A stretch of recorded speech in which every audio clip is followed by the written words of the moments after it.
여러분 안녕하세요. 이지혜 선생님과 함께하는 이지한 국어 두 번째 시간입니다.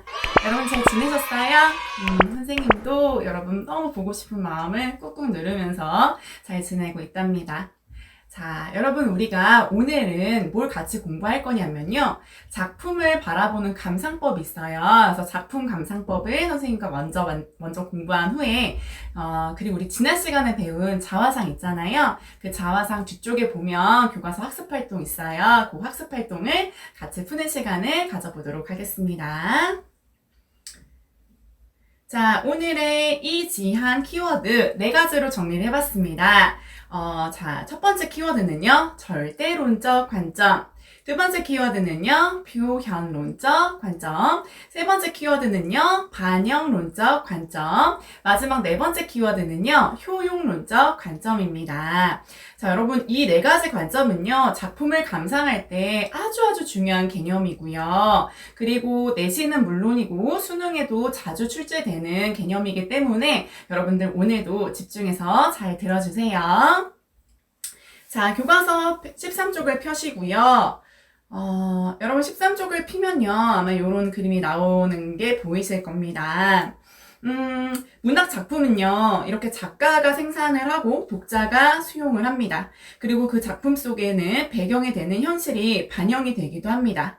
이때 물론 작가하고 독자는 계속 이제 상호작용을 하기도 하죠. 자, 그러면 작품을 감상하는 관점 선생님이 크게 2가지를 설명을 좀 해드릴게요. 자, 여러분 작품을 감상하는 방법은요, 크게 2가지로 나뉩니다. 첫 번째는 내재적 관점이고요. 두 번째는 외재적 관점입니다. 자, 여러분 일단 내재적 관점 먼저 설명을 해드릴게요. 여러분 여기서 내재적 관점 할 때 내자가 무슨 뜻이에요? 맞아요. 안에 있다라는 뜻이죠. 그래서 여러분 여기서 안자는요. 어디에 안이냐면 작품 안, 즉 작품 속이라고 합니다. 여러분 이때 내재적 관점은요. 가끔씩 절대론적 관점이라고 나오기도 합니다. 여러분 여기 그림을 보시면요. 요 책 모양 보이죠? 작품이죠. 그쵸? 여기. 자, 다시 말하면 요 작품만 가지고 감상을 하는 거예요. 그래서 예를 들면은 그 작품에 쓰인 시의 뭐 어조라든지 아니면은 뭐 운율 아니면은 뭐 비유 뭐 상징 역설 같은 그런 표현 기법들까지도 여러분 이 내재적 관점에 입각해서 감상을 하는 거라고 보시면 될 것 같습니다. 다시 말하면 작품의 딱 정말 철저하게 작품만 가지고 작품 내적인 요소를 중심으로 해서 감상하는 방법을 우리가 내재적 관점이라고 말을 합니다. 그렇다면 여러분 외재적 관점 한번 볼게요. 여러분 여기서 외는요 무슨 외자가 될까요? 맞아요. 아까 그 내재적 관점 할 때 내자가 작품 안을 보는 거라면요. 여러분 여기서 외재적 관점 할 때 외자는요 바깥 외자를 써가지고 작품의 바깥 을 의미합니다. 그럼 작품의 바깥에는 뭐가 있을까요? 여러분 여기 그림을 한번 보시면요. 첫 번째 뭐가 있어요? 작가가 있어요. 그리고 현실이 있고요. 그리고 독자가 있어요. 이렇게 작가, 독자, 현실과 같이 작품 외적인 요소를 중심으로 해서 작품을 감상하는 것을 우리는 뭐라고 하냐 하면 이 외재적 관점이라고 말을 합니다. 그래서 외재적 관점에는 총 3가지가 있어요. 자, 그러면 그거 하나씩 표현론적 관점부터 살펴보도록 하겠습니다. 자, 여러분 혹시 시를 읽다가 그런 적 없으세요? 와, 진짜 이렇게 주옥같이 아름다운 그 시를 쓴 사람은 누굴까? 이런 천재적인 어떤 감성을 가지고 있는, 아니면 이렇게 정말 예민한 감수성을 지닌 시인은 도대체 어떤 사람일까? 와, 정말 훌륭하다. 어떤 사람이길래 이토록 울림을 주는 시를 쓸 수가 있을까? 막 이런 거 궁금해 본 적 없으세요? 그리고 나서 이런 어떤 궁금증을 해결하기 위해서, 의문에 답하기 위해서 그 시인의 생애에 대한 별도의 자료들을 찾아보신 적은 없으신가요? 예를 들면 시인의 고향은 어디인지, 시인의 유년 시절은 어땠는지, 그리고 학창 시절은 어떻게 보냈는지, 이런 어떤 의문들을 차근차근 풀어가다 보면요. 그래서 이 시인이 이런 시를 썼구나 라는 것을 깨닫는 순간이 있을 거예요. 물론 여러분 시인하고 화자는 언제나 일치하는 것은 아니에요. 하지만 어쨌든 그럼에도 불구하고 시인이 이 시를 썼기 때문에 시에서 시인을 완전히 배제할 수는 없습니다. 여러분 정지용 시인의 유리창이라는 시 혹시 들어보셨어요? 여러분 이 시는요 정지용 시인의 개인사랑 굉장히 긴밀한 관련을 가지고 있는 시로 유명합니다. 정지용 시인은요 많이 안타깝게도 그 어린 아들을 폐병으로 잃었다고 합니다. 한번 좀 읽어볼게요. 요 부분 마지막 그 두 행만 좀 읽어보도록 할까요? 고운 폐혈관이 찢어진 채로 니는 산새처럼 날아갔구나. 자, 이 시를 읽으면 독자들은 여기서 니에 초점을 좀 맞추게 되면서 정지용 시인이 먼저 떠나보냈다는 아들을 좀 자연스럽게 생각하게 되지 않을까요? 여러분 이런 식으로 시인의 삶과 연결을 해가지고 작품을 감상하는 관점을 우리는 뭐라고 한다? 표현론적 관점이라고 말을 합니다. 이해 가세요? 자, 다음은 이제 우리 반영론적 관점을 함께 보도록 하겠습니다. 자, 반영론적 관점은요, 어떤 기본적인 입장을 가지고 있냐면, 문학작품은 현실 세계를 어떤 식으로도 반영할 수밖에 없다라는 관점을 취하고 있는 것이 바로 반영론적 관점입니다. 즉, 사회하고 현실은 문학작품과 굉장히 밀접한 관련을 맺고 있다라고 보는 관점인데요. 지금 보면요, 이 신석정 시인의 그 먼 나라를 아르십니까를 선생님이 가지고 왔어요. 우리가 이 시가 쓰여진 배경을 생각하지 않고 그냥 한번 읽어보도록 하겠습니다. 어떤 느낌이 시일 것 같은지, 즉 내재론적 관점에서 보자는 거죠. 어머니, 당신은 그 먼 나라를 아르십니까? 5월 하늘의 비둘기가 멀리 날고 오늘처럼 촐촐히 비가 내리면 꽝소리도 유난히 한가롭게 들리리다. 서리까마귀 높이 날아 산국화 더욱 곱고 노란 은행잎이 한들한들 푸른 하늘에 날리는 가을이면 어머니, 그 나라에서 양지밭 과수원에 꿀벌이 잉잉거릴 때 나와 함께 그 새빨간 능금을 뚝 따지 않으렵니까? 라는 내용의 시예요. 선생님이 좀 일부분만 가지고 오기는 했는데요. 여러분 그냥 딱 이 시를 읽었을 때 어떤 느낌이 들어요? 맞아요. 뭔가 고요하면서 평화로우면서 뭔가 풍요로운 그런 목가적인 어떤 느낌이 굉장히 많이 들잖아요. 하지만 여러분 이 시는요.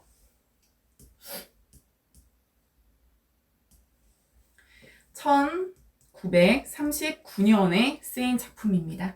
1939년은요, 어떤 시기죠? 맞아요, 여러분. 우리가 국권을 상실하고, 언어까지 빼앗긴 상태에서 쓴 시라는 걸 알게 되는 순간, 여러분 어떤 느낌이 들어요? 이거는 이렇게 단순히 평화롭고, 뭔가 굉장히 좀 서정적인 그런 목가풍의 노래가 아니네? 이거는 좀 역사적인 그 맥락을 고려해서 읽는다면, 아마 이 먼 나라의 거리는 훨씬 더 아득하게 느껴질 것이고요. 이 먼 나라의 이 풍경 하나하나가 매우 더 뭔가 간절하고 소중하게 느껴지지 않을까요? 여러분 이런 식으로 문학 작품은 사회의 현실과 밀접한 관련을 갖는다라고 생각하는 관점을 우리는 뭐라고 하냐면 반영론적 관점이라고 합니다. 자, 마지막 효용론적 관점을 살펴보도록 하겠습니다. 여러분 우리가 앞에서 배운 표현론적 관점이 작가의 삶이랑 연결을 시켜보는 거였고요. 그 다음에 반영론적 관점이 현실을 반영한다라는 것에서 초점을 맞췄다면요. 효용론적 관점은요. 독자에게 초점이 맞춰져 있는 감상법입니다. 여러분 우리는 문학작품을 읽고 난 후에 정말 감동적이야, 감동하면서 막 이렇게 눈물을 좀 흘리기도 하고요. 뭔가 많이 깨달음을 얻기도 하고요. 아니면 뭐 이렇게 즐거움을 얻기도 하잖아요. 이런 식으로 여러분 독자에게 문학작품이 뭐 깨달음을 주었나, 가르침을 주었나, 감동을 주었나 이렇게 초점을 맞추는 것을 우리는 효용론적 관점이라고 말을 합니다. 자, 선생님이 고정희 시인의 상한 영혼을 위하여의 일부를 좀 가지고 와 봤어요. 좀 읽어볼게요.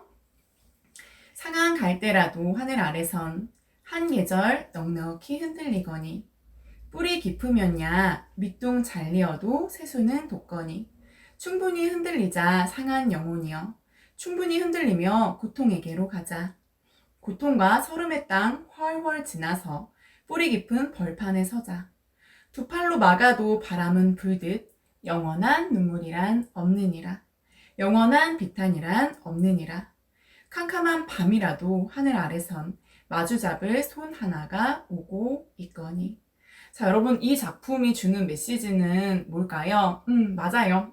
고통이 오면 고통을 피하지 말고 직시해라.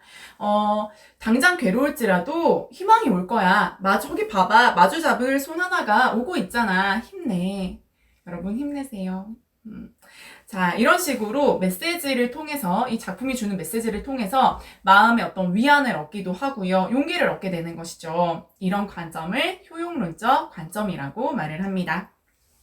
선생님이 뭔가 되게 길게 설명했는데 사실 간단해요. 다시 한번 정리해볼까요?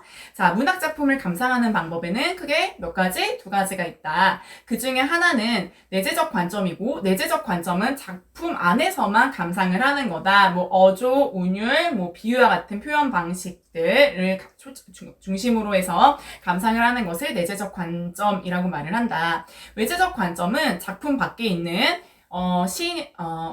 시인이라든지 아니면은 현실이라든지 아니면 독자의 입장에서 우리가 감상을 하는 것이다 라는 거예요. 끝! 이해 가셨나요? 좋아요. 자, 여러분 그러면 이제 학습활동 풀러갈까요? 선생님이 지난 시간에 그 윤동주 자아상 배우고 나서 학습활동 다 풀어오라고 했는데 여러분 다 풀어오셨는지 모르겠어요. 잘 안 보이네요. 풀어오셨죠? 자, 여러분 교과서는요. 16쪽을 펴주시고요. 자, 같이 가도록 하겠습니다. 1번, 이 시의 화자가 보고 있는 우물 속 풍경은 어떠한지 써보자 그랬어요. 여러분, 그 우물 속 풍경은 2연하고 3년에 걸쳐서 나와 있었죠. 2연 한번 다시 읽어볼까요? 우물 속에는 달이 밝음 여기 나와 있네요. 자, 그 다음에 구름이 흐른대요. 하늘이 펼쳐진대요.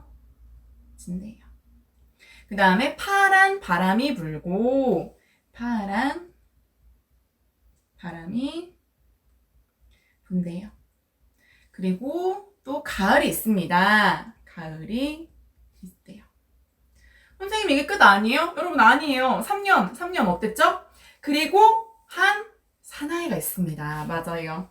한 사나이가 있음이라고 해서 처음에는 이렇게 우물 속에 비치고 있는 자연 풍경, 달이 밝고 구름이 흐르고 하늘이 펼쳐지고 파란 바람이 불고 가을이 있다라고 했을 때는 뭔가 되게 평화롭고 아름다운 자연 풍경이었지만 3년에서 이 한 사나이는 되게 초라한 모습으로 나와서 대비된다라고 설명을 했었어요. 기억하시나요, 여러분? 자, 좋아요. 이번 문제 같이 가도록 하겠습니다. 자, 이 시 속 화자 행동과 그에 따른 심리 태도, 여러분, 중요한 거 나오네요. 심리 및 태도가 어땠죠? 바뀌고 있었어요. 그쵸? 한번 보러 갈게요. 자, 화자가 어떤 행동을 했나요? 우물 속에서 한 사나이를 봤어요. 그런데 여러분, 그 사나이의 모습은 어땠었죠? 우물에 비친 자기의 모습이었어요. 뭔가 이렇게 부정적인 현실 속에서 치열하게 막 저항하면서 사는 것이 아니라 안주하고 살아가고 있기 때문에 되게 마음에 안 들었어요. 부끄러웠어요. 그래서 어떤 감정을 느끼게 되죠? 미운 감정을 느꼈어요. 그래서 미워서 보기 싫어. 어떻게 했어요? 돌아갔어요. 근데 돌아가다 생각하니까 현실을 외면해서 살 수밖에 없는 그런 자기 자신이 되게 불쌍해 보이는 거예요. 그래서 여러분 이렇게 정리 한번 해볼까요? 그 사나이가 가엾어졌어요. 즉 연민의 감정을 느꼈어요. 아까 미움의 감정을 느꼈다 하면 그래서 또 가엾어지니까 어떡해? 불쌍해. 다시 가서 봐야지. 여러분 다시 가서 들여다보게 되죠. 또 들여다보고 있으니까 또 미운 거예요. 그래서 다시 그 사나이가 미워집니다. 다시 미움. 미우니까 다시 돌아가죠? 돌아가다 생각을 해봤어요. 자, 돌아가다 생각을 해봤더니, 한때는 그 사나이도 지금과 달리 순수했던 적이 있었는데, 라는 생각이 드는 순간, 그 사나이가 그리워지게 됩니다. 그래서 그리움으로 정리를 할 수 있겠어요. 그리고 마지막에 가서 여러분, 추억처럼 사나이가 있습니다. 라고 해서요. 우물 속에 그 사나이가 더 이상 존재하지 않고 다만 하나의 추억으로 남아있다라는 점에 왔을 때 마지막에 어떻게 되는 거죠? 그쵸. 갈등이 해소되면서 양분되어 있던 두 자아가 여러분 화해를 하게 되는 것이었죠. 자, 다음 페이지 넘어가도록 하겠습니다. 자, 다음 페이지에서는 이 시를 주체적인 관점에서 해석하고 그 내용을 친구들과 공유해보자라고 했어요. 여러분들 우리가 이제 교실 환경에서 만나면 같이 계속 자유롭게 발표도 하고 생각과 의견도 교환하는 시간을 가질 텐데 지금 상황이 그럴 수가 없어요. 일단 한번 읽어볼게요. 화자는 외딴 우물을 홀로 찾아가서 거울을 보듯이 그 안을 들여다보고 있어. 이거는 자기 성찰을 하려는 모습이라고 생각해. 나도 혼자 있을 때 거울로 내 얼굴을 가만히 보면서 사색에 잠기는데 화자도 그렇지 않았을까? 네 생각이 맞는 것 같아. 윤동주의 시의 키워드 뭐였었죠? 자신을 부끄러워한다. 부끄러움의 미학이 키워드였었어요. 이 시에서도 자기 반성의 태도를 역시 엿볼 수가 있어. 자, 나는 어떤 식구가 기억에 남아. 여러분들 각자 기억에 남는 식구 좀 써봤어요, 여러분? 선생님은 어쨌든 그래도 좀 교과서적인 답을 먼저 해드릴게요.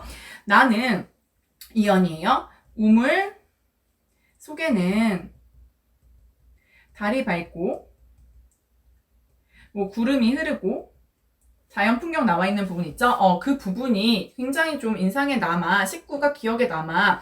왜냐하면 이 식구는 아름다운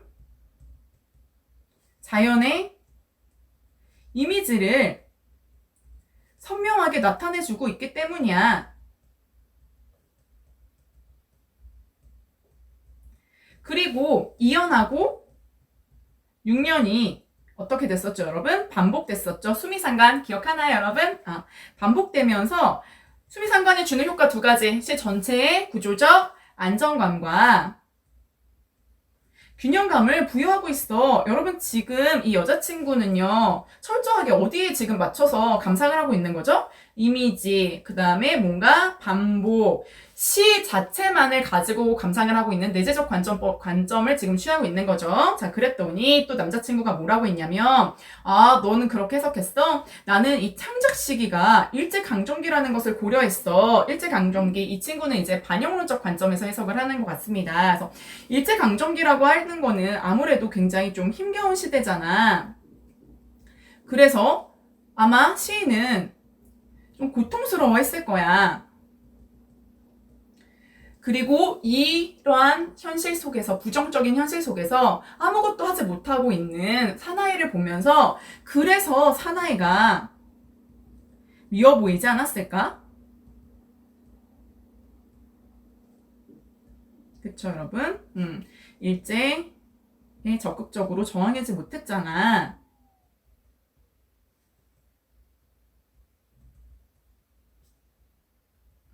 이런 식으로 우리가 감상을 할 수가 있을 것 같아요. 그래서 여러분들도 지금 여기 다음 문제 보면 자신의 관점에 따라 해석을 해보라고 했는데 여러분 문학 감상법은요. 우리가 아까 전에 배웠던 내재적 관점, 외재적 관점 중에서도 효용론적, 표현론적, 그 다음에 반영론적 이렇게 중심으로 감상을 하면 될 것 같아요. 그래서 각자 해석한 내용을 좀 써보시도록 하고요.